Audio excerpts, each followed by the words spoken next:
आज के शो में 4,900 अरब रुपए का पहाड़ जैसा टैक्स हदफ,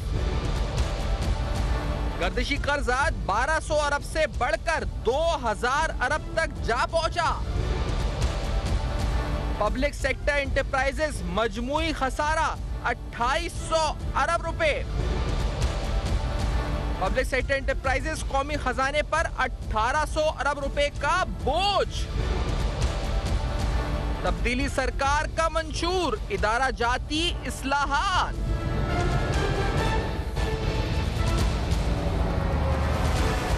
अस्सलाम वालेकुम। पस पर्दा हकाइक सनसनीखेज इंकशाफात प्रोग्राम बेनकाब में हूँ आपके साथ सफ़ान खान। मईशत के जो नंबर सामने आए, शरह नमू जो गिरकर मनफी 0.38% यानी तकरीबन मनफी 4%, मनफी 0.4% हुई। आपके दीगर इंडिकेटर्स इनकी बात करें, सिवाय करंट अकाउंट डेफिसिट के और इसके साथ साथ कि हमने 5,000 अरब रुपये का कर्जा वापस करा है, इसके अलावा कोई ऐसा हमें किफ़ायत जारी हुई है वज़ीर आज़म हाउस और सदारत ऐवान सदर में, कोई ऐसा हमें मुस्बत इशारिया आप कह सकते हैं नहीं नजर आया। लेकिन मजमूई तौर पर अगर पाकिस्तान तहरीक इंसाफ के मंशूर की बात करें तो एक इदारा जाती इस्लाहात यानी रिफॉर्म्स इन इंस्टीट्यूशंस, दूसरा अकाउंटेबिलिटी और अकाउंटेबिलिटी अक्रॉस द बोर्ड, ये दो अहम मामला थे जिसको लेकर पाकिस्तान तहरीक इंसाफ की हुकूमत आगे बढ़ी थी। इस मंशूर के तहत ये इलेक्शन जीते थे। आज इन इदारों का हाल क्या है? इन इदारों का अहवाल जो है वो बहुत बदतर है। इनके खसारे में इजाफा, इनको मिलने वाली ग्रांट्स, सब्सिडीज, इसके अलावा जो कर्जा ये लेते हैं, सालाना हुकूमत को उठाना पड़ता है इनको चलाने के लिए कर्जा, वो सब मजमूई तौर पर एक बहुत बड़ा बोझ कौमी खजाने पर बन जाता है। इस बोझ पर ही बात करते हैं प्रोग्राम में। फिर इसका हल क्या हो सकता है ये बात करते हैं। क्या वजह है कि पाकिस्तान तहरीक इंसाफ इस पूरे विजन से, इस ऑब्जेक्टिव से डी ट्रैक हो गई है क्या, या इनकी टीम ही सही नहीं है, या ये विजन ही भूल चुके हैं? खान साहब के जो दावे थे इससे कबल के तहरीक इंसाफ के, वो बड़े अहम थे इस बारे में। मैं डॉक्टर फारूक सलीम साहब से, जिनका आज एक बड़ा 2 दिन 3 दिन कबल मुफस्सल आर्टिकल भी इस बारे में आया, उनको प्रोग्राम में इंट्रोड्यूस करते हैं। कॉल पर साथ हैं नवीद साहब, एक वजीर खजाना भी प्रोग्राम में साथ होंगे, पीपल्स पार्टी के अहम रहनुमा। पहले फारूक सलीम साहब आपसे पूछूंगा, 1800 अरब में आपने जो ब्रेकअप दिया था फारूक साहब, जो आपकी अपने आर्टिकल में था, एक तो 700 अरब का कर्ज है, एक 900 अरब रुपए की ग्रांट है और एक 200 अरब रुपए की सब्सिडीज हैं जो आप कहते हैं कि जो हमें बताया जा रहा है कि इन इदारों को चलाने के लिए दरकार होती है। तो हम इतना अमीर मुल्क है कि हम 1800 अरब ऐसे ही दे देते हैं उठा के, और एक सिक यूनिट्स और ऐसे इदारे जो चल नहीं पा रहे उनको चलाने के लिए हम 1800 अरब अपनी जेब से उठा के ऐसे ही दे देते हैं कि चले जी आप चलाएं। ये हम कर रहे हैं फारूक साहब। इरफान साहब, पहले तो मैं आपको बताऊं कि मैंने हमाद हजरत साहब की जो तकरीर थी वो कम से कम 2 दफा देखी, बड़े गौर से फिगर्स नोट की, और उसके बाद जितने भी बजटरी फिगर्स आ रहे हैं उनको भी बड़े गौर से पढ़ता रहा। लेकिन अगर खलासा आप बजट का पूछें तो खलासा ये बनता है कि इसमें एक हकीकत जो आपने बयान कर दी, उसके बाद कोई 100 से ज्यादा अफसाने हैं इसके अंदर।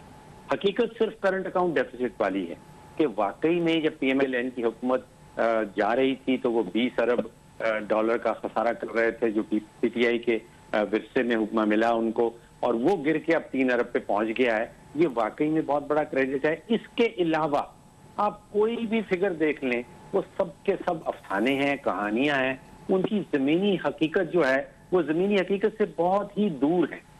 अब जैसे हमाद हज़रत साहब ने कहा कि हमने बड़े सरकारी इदारों में बड़ी इस्लाहात कर दी, तो अभी जो आपने फिगर दी, जो मैंने अगस्त 2018 में जब PTI आई थी, तो उस वक्त आप स्टेट बैंक की फिगर्स खोल के देखें तो उनके ऊपर जो लोन्स थे, उनके ऊपर जो कर्जाजात थे, वो तकरीबन 1400 अरब के थे। फिर जुलाई 2019 की फिगर आती है जब वो 2100 पे पहुंच गए थे, यानी कि साल भर में कोई 700 अरब का इजाफी कर्जा ले लिया। तो सरकार, अगर आपने ऐसी इस्लाहात लानी थी जिसमें 700 अरब का आपको इजाफी कर्जाजात लेने पड़ते हैं, फिर आपको ग्रांट्स देनी पड़ती हैं उन इदारों को चलाने के लिए, तो फिर खुदाया ऐसी इस्लाहात ना ही लाते तो बेहतर था। अब बजट के 2 मेन सतून हैं।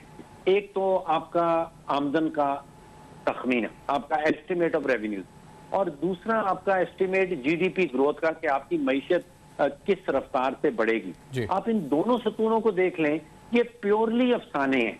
देखिए, कहा जा रहा है कि हम 4,900 अरब रुपया इकट्ठा कर लेंगे। जब से हुकूमत ने खुद से कहा कि 3,900 अरब हमने इस साल इकट्ठा किया, अब अगले साल तो हुकूमत जो मईशत है वो मजीद सुकड़ने के लिए है। तो आप 3,900 से 4,900 पे कैसे पहुंच जाएंगे? फिर साथ ही ये कहा गया कि ये टैक्स ये जो बजट है ये नो न्यू टैक्सेस, में कोई नए टैक्स नहीं लगाए जा रहे। खुदाया मुझे बता दें, अगर 3,900 आपने इकट्ठा किया है, अब आप चले हैं 4,900 इकट्ठा करने, तो नए टैक्सेस लगाए बगैर 1,000 अरब रुपए की अमाउंट कैसे इकट्ठी कर लेंगे? अच्छा, हुकूमत खुद से कहती है कि हमारी जो जीडीपी ग्रोथ की शरह है वो 2.1 होगी। अगर आपकी जीडीपी 2.1 से बढ़ रही है तो आपकी आमदन, आपके रेवेन्यूज 25% किस तरह बढ़ सकते हैं? तो रियली अफसाने ही अफसाने हैं। इनको बहुत चीजें, इनको मिनी बजट्स लाने पड़ेंगे, इनको ये फिगर्स बदलनी पड़ेंगी, बहुत सारी चीजें करनी पड़ेंगी। तो ये अफसानों के जोर के ऊपर, अच्छा इसमें एक मस्बत मुझे एलिमेंट नजर आ गया पूरे बजट में। वो पॉजिटिव एलिमेंट ये है कि इस बजट का आपकी और मेरी जिंदगी पे कोई असर होने वाला नहीं, ना तो पॉजिटिव और ना कोई नेगेटिव, बिकॉज इसका असल जिंदगी से, जमीनी हकीकत से कोई ताल्लुक ही नहीं है। तो ये अच्छी खबर आप सोच लीजिए कि इस बजट का, ये budget is absolutely irrelevant to reality, totally irrelevant. अच्छा, ये तो 2-3 साल से नवीद कमर साहब को भी हम प्रोग्राम में इंट्रोड्यूस करते थे, साबिक वजीर खजाना है, माशी उम्र को देखते हैं, सीनियर सियासतदान भी है। नवीद कमर साहब, अभी डॉक्टर फरूख सलीम साहब से बात हो रही है, ये जो आगे का नक्शा है सर, ये तो जो बजट में हुआ, ये नंबर्स भी इररिलेवेंट, टारगेट्स भी अब काफी हद तक जो रेवेन्यू टारगेट्स हैं, दीज आर इररिलेवेंट। सर यहाँ पे मईशत रुकी हुई है, कारोबार नहीं चल रहा है, दुकानें, छोटा बड़ा कारोबार सब इस वक्त मुंजमद सा एक सूरत हाल सी है, कोविड की वजह से भी और हुकूमत के अपने माशी फैसलों की वजह से भी। यहाँ से निकलने का कोई रास्ता नजर आ रहा है नवीद कमर साहब, या आपको और ही मखदूश हालात नजर आ रहे हैं? क्या नजर आता है? बिस्मिल्लाहिर्रहमानिर्रहीम। मैंने फरूख सलीम भाई की जो बातें का आखिर सुना, एंड मैंने नहीं सुना। बाकी सारी उनके एनालिसिस से मैं एग्री करता हूँ, एक्सेप्ट कि आखिरी जो पॉइंट उन्होंने कहा कि आम शख्स की जिंदगी पे उसका कोई असर नहीं आएगा, मैं थोड़ा सा उससे डिफर करता हूँ। पहली चीज तो ये है कि जैसे उन्होंने खुद भी कहा है कि ये तो नामुमकिन है ना कि ये 1 खरब जो एक्स्ट्रा उन्होंने कहा है कि हम कलेक्ट करेंगे, जबकि वो पिछले साल 4 दफा अपने जो टारगेट्स दिए हैं उनको रिवाइज करते रहे, मतलब मिस करते रहे, फिर कम करते रहे, फिर कम करते रहे, फिर कम करते रहे, आखिर फिर भी नहीं वहां तक पहुंच सके। तो इस साल तो फिर सवाल ही नहीं है।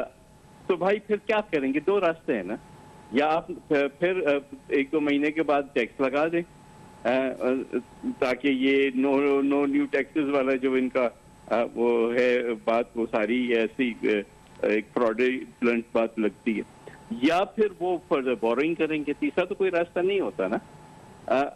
दोनों केसेस में अगर फर्दर टैक्स लगाएंगे तो उसका मतलब है आवाम पे तो टैक्स तो आएगा, वो तो बोझ तो आएगा, उन्हीं की जेब से अल्टीमेटली ये सारी चीज जानी।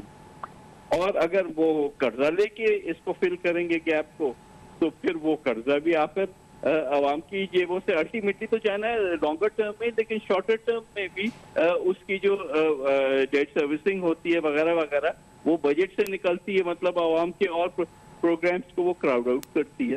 तो दोनों केसेस में जो है वो आवाम ने ही अनफॉर्चुनेटली इस सारी चीज को भुगतना है। बाकी अब रास्ता क्या है? रास्ते तो तब होते हैं जब कोई इमेजिनेशन नजर आती है हमें कि इस बजट में कोई की नई सोच कोई नजर आती, या कम से कम पुराने जो एक फिक्स्ड आइडियाज हैं उससे थोड़ा सा हट के हम कुछ करते। फॉर एग्जाम्पल, अब आपको पता है कि दुनिया में रिसेशन है। अगर दुनिया में रिसेशन है तो आप थोड़ा सा अपना मोड ऑफ प्रोडक्शन को थोड़ा चेंज करें ना। आप एक्सपोर्ट ओरिएंटेड के बजाय आप डोमेस्टिक की तरफ जाएं। आपने लोगों के हाथ में पैसा छोड़ना है। आपने चाहे वो BISP के प्रोग्राम्स को डबल करने की बात हो, चाहे जो इधर जो हमने डोमेस्टिकली अपने एम्प्लॉइज को फॉर एग्जांपल पैसे उनके हाथ में कुछ छोड़ने जो कि आपने और चीज लिए, आपने कुछ डेली वेजेस की जो मिनिमम वेज है उसको जरा देखना था। कई चीजें हैं जहाँ पे आप लोगों के हाथों में कुछ पैसा छोड़ते, और वो पैसा आपकी जो डोमेस्टिक प्रोडक्शन है जी, उसका पहिया जो है वो चलाएगा। क्योंकि सिर्फ इंटरेस्ट रेट कम करना, हालांकि वो भी बहुत जरूरी है, लेकिन इंटरेस्ट रेट कम करने से ही जो है वो पहिया नहीं चलेगा ना। आखिर वो जो प्रोडक्शन करेंगे उस प्रोडक्शन की कोई मार्केट होनी चाहिए, उसका कोई खरीदार होना चाहिए। और खरीदार के पास पैसा नहीं है तब भी वो बेकार बात है। इसी तरह से कच्चे प्रोडक्शन है कि कच्चे प्रोडक्शन आपको बढ़ानी पड़ेगी, लेकिन उसके साथ साथ लोगों को भी पैसा हाथ में देना होगा ताकि वो ये खरीदारी कर सकें।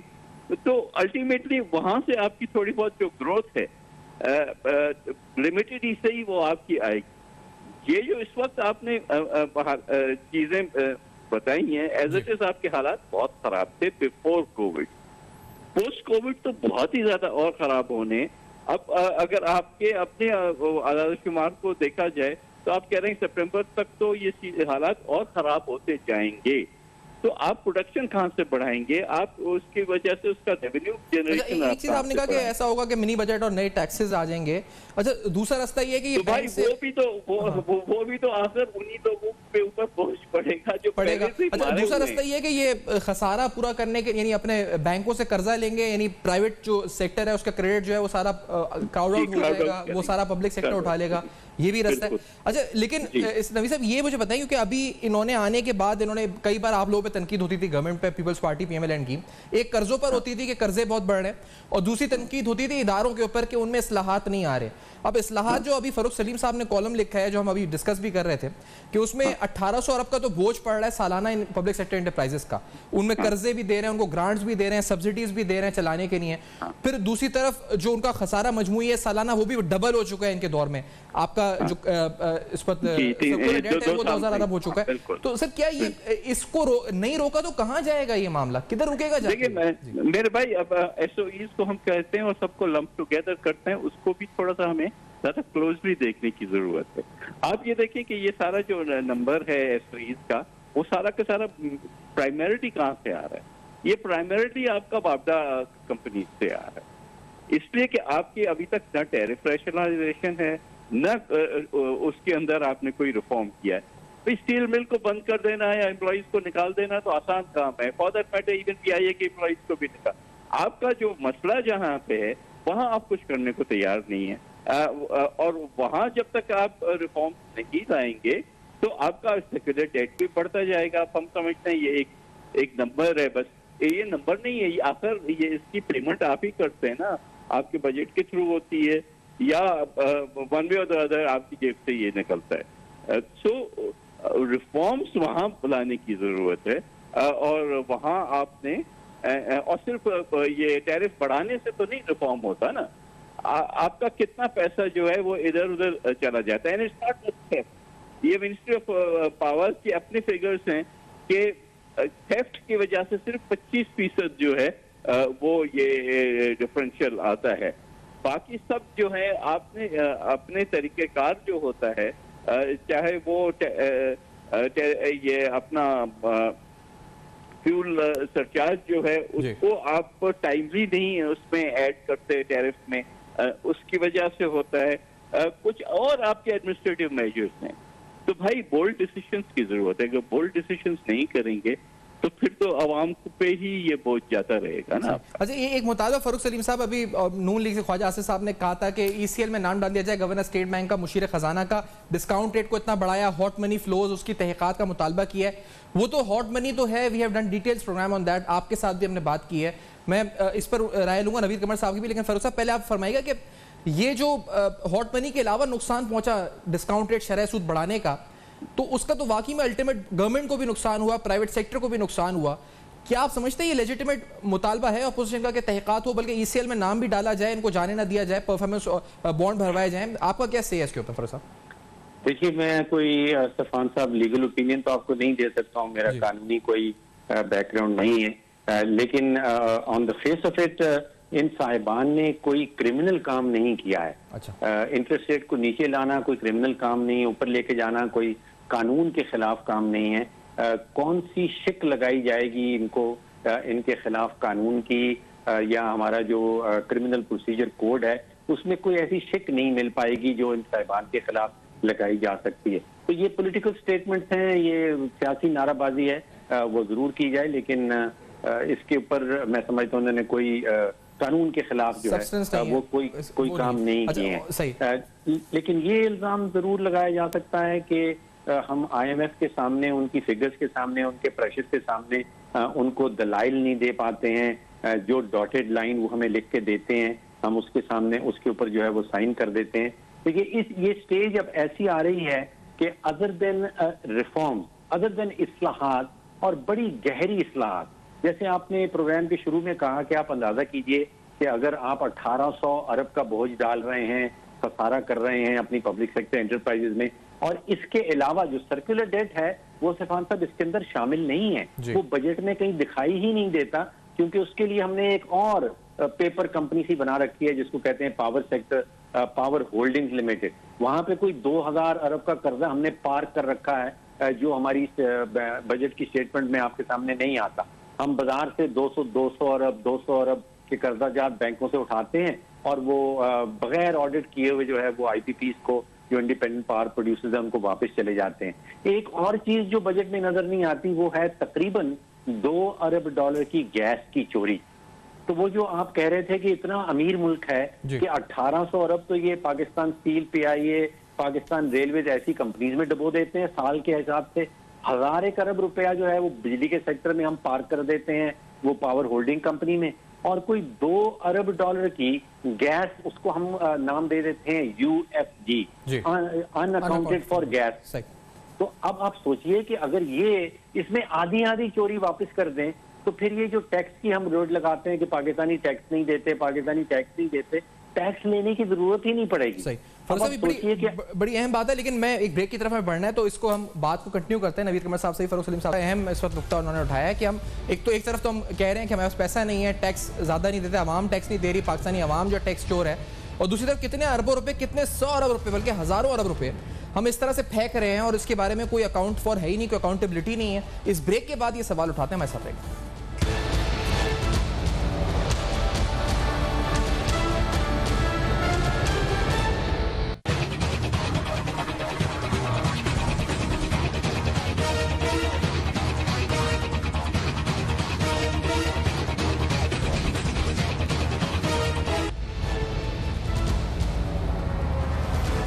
Welcome back. आप देख रहे हैं बेनकाब, और अहम तरीन नंबर्स जो स्टैटिस्टिक्स बता रहे हैं, जो फैक्ट्स नंबर्स बता रहे हैं, उससे तो अंदाज़ा हो रहा है कि मईशत नहीं संभल रही।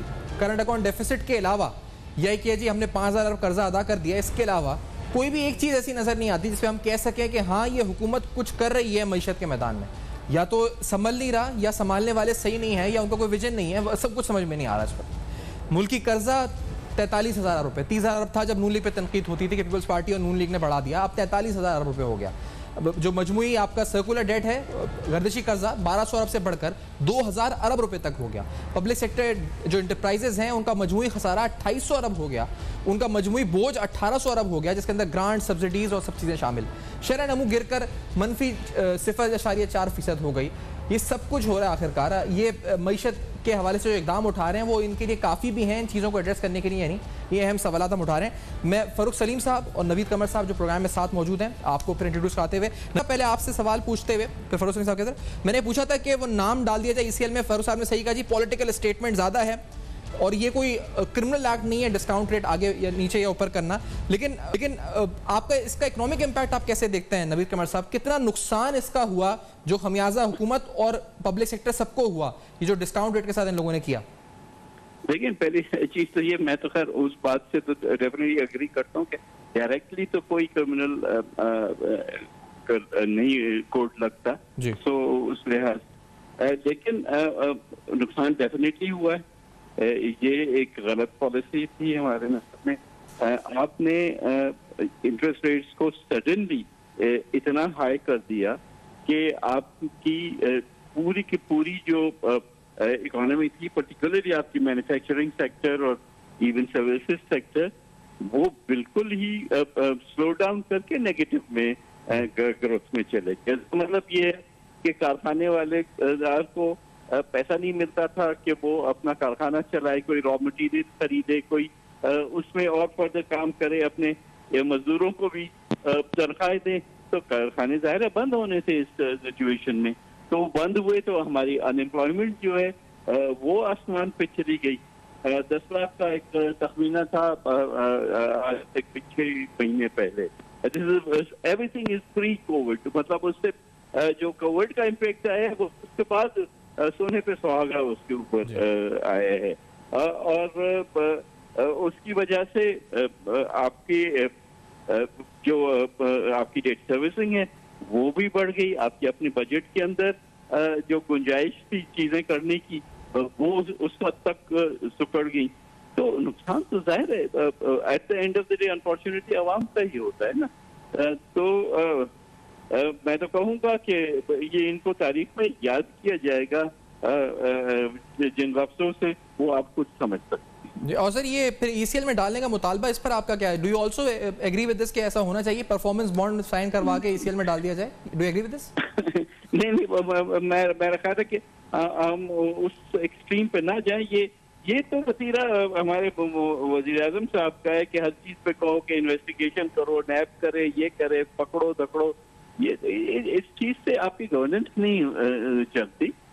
एक गलत पॉलिसी है, it was a bad policy and they should be reprimanded for bad policy. बल्कि मैं तो कहूँगा पूरी हुकूमत की गलत पॉलिसी थी एंड द गवर्नमेंट का अल्टीमेटली तो इसका यही सोल्यूशन होता है, गवर्नमेंट कोर्स। लेकिन ये जेल वेल का और ईसीएल वगैरह ये I think this is residue जो हम अपनी मिलिट्री और इलेक्ट्रॉनिक रिजीम से लेके आए हैं। अब हमको इससे आगे बढ़ना। अच्छा, lastly sir, any one suggestion जो आप समझते हैं, वन और टू सजेशन जो आप समझते हैं कि फौरी तौर पर they should do this now from the platform of People's Party, आप समझते हैं कि आप PTI government should do this फौरी तौर पर इमीडिएटली? देखिए, 3-4 चीजें तो मैं उस वक्त बात भी कर रहा था। कुछ तो यही था कि भाई आपकी ओरिएंटेशन चेंज होनी चाहिए, एक्सपोर्ट लेड आपकी ग्रोथ नहीं होगी। So you have to have domestic production, domestic market. आपको एग्रीकल्चर पे बहुत ज्यादा फोकस करना होगा। जितना भी आपको रिसोर्सेज हैं उस तरफ डाइवर्ट करके अपनी फूड सिक्योरिटी को जो है ना वो तो लॉक इन आप करें ना। जो चीजें आपके पास हैं, अपना जो एडवांटेज है उसको अभी आप यूज करते जा रहे हैं। आप कॉटन एक्सपोर्टर होते थे हमेशा, सडनली आप कॉटन इम्पोर्टर बन गए हैं।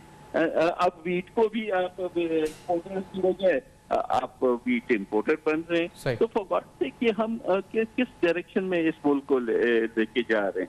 और उसके बाद भी इवन फॉर द डेफिसिट मेरा तो ख्याल है कि इनके पास गुंजाइश थी अगर ये डायरेक्ट टैक्सेस जो है उसमें जो अगर इजाफा करते और इनडायरेक्ट टैक्सेस पे जो हमारे 17 साल से हम बातें करते हैं लेकिन कुछ उसका के बारे में करते नहीं है कि इनडायरेक्ट टैक्सेस से छुटकारा दिलाते। इतना हर चीज में बस हमारे पास वो पेट्रोल पे टैक्स हो गया, लेवी हो गई, सेल्फ टैक्स हो गया, ये इजीएस्ट वे टू कलेक्ट। ये is the lazy man's approach to running finances of the country. ये थी सर। अच्छा फरोज साहब, आपने जो चीजें आइडेंटिफाई की, those are on the expenditures, grant, subsidies या जो लीकेजेस हैं उसकी आप ज्यादा बात कर रहे थे, जो हम लीकेजेस की सूरत में हमारी मईशत से खून रस रहा है, वो भी आइडेंटिफाई। हम पैसा फेंक रहे हैं बाहर हैं और हम कोई सोचने वाला नहीं कि कर क्या रहे हैं हम लोग। फरोज साहब देखिए, एक तफरीक कर ले हुकूमती अखराजात और हुकूमती खसारों पे। जी, हुकूमती अखराजात से मेरी मुराद है कि वजीर आजम सेक्रेटेरिएट के ऊपर कुछ खर्च हो रहा है, वजीर आजम हाउस पे हो रहा है, प्रेसिडेंट हाउस पे हो रहा है, उनकी हमें कतन कोई परवाह नहीं करनी चाहिए। वो 50 करोड़ हो जाएगा, 100 करोड़ हो जाएगा, 4 अरब हो जाएगा, वो उनका हक बनता, उसको छोड़ दें, आप अखराजात चलने दें। हमें फोकस करना है खसारों के ऊपर, क्योंकि वो हजारों अरब पे आते हैं। और जब तक पाकिस्तान के अंदर डिमांड नहीं क्रिएट की जाएगी, अब ये सिर्फ पाकिस्तान का मसला नहीं रहा, ये पूरी दुनिया में जो कोविड आया इसके बाद जो मईशत है उसके नतीजे में लोगों के पास, शहरियों के पास उनकी जेबें खाली हो गई। जब आपकी और मेरी जेब खाली हो जाती है तो हम बाजार में जाके कुछ खरीदते नहीं है। जब हम बाजार में जाके खरीदते नहीं है तो दुकानदारी नहीं चलती। जब दुकानदारी नहीं चलती तो वो फैक्ट्रीज के पास ऑर्डर्स प्लेस नहीं करते।